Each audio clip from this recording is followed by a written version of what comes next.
In class we did this kind of problem. I took a hemisphere and I poured 3 of them into this sphere. Now remember, the hemisphere, the diameter of the hemisphere was the same as the height, which is 2 radii, and then the radius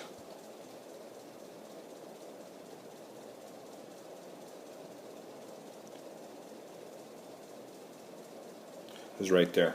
Okay?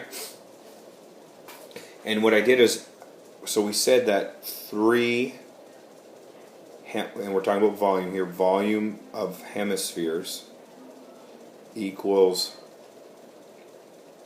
1 cylinder.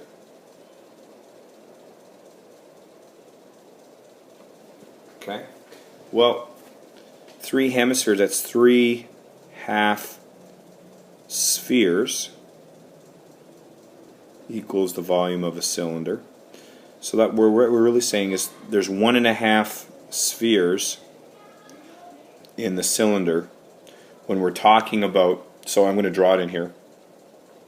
So there's the sphere.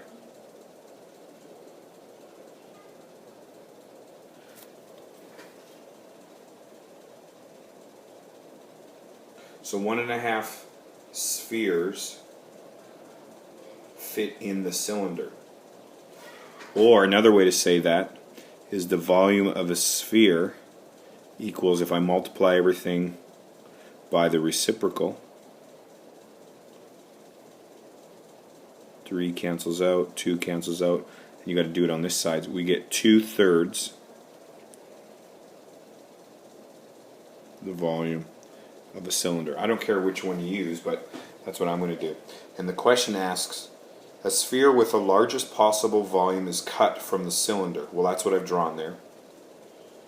That has a radius of 5 and a height of 10 centimeters. What fraction of the volume of the original cylinder is lost in the process of creating the sphere? So what I'm going to try to do is shave away where around this edge to see, okay? So my original volume is a cylinder.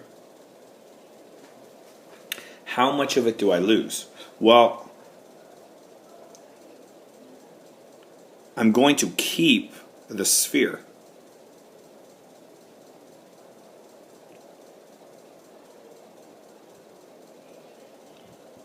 So how much is lost?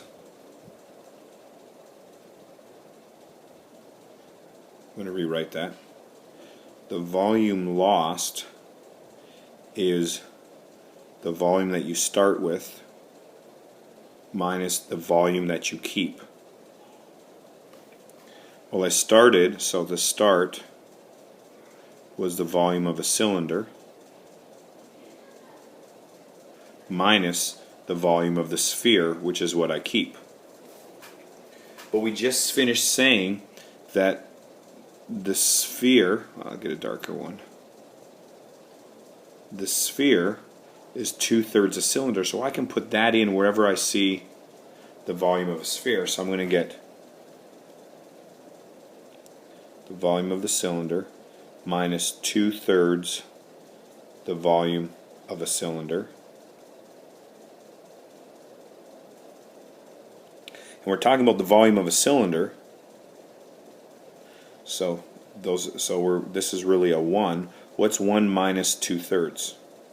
1 minus 2/3.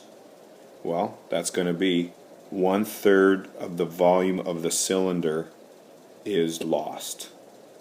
I didn't even need the area, I didn't even need the radius or the height, as long as I put the largest one in. So it just touches here, just touches here, just touches here, just touches here, and then right on the edges here touches. So that's the thing that just fits in.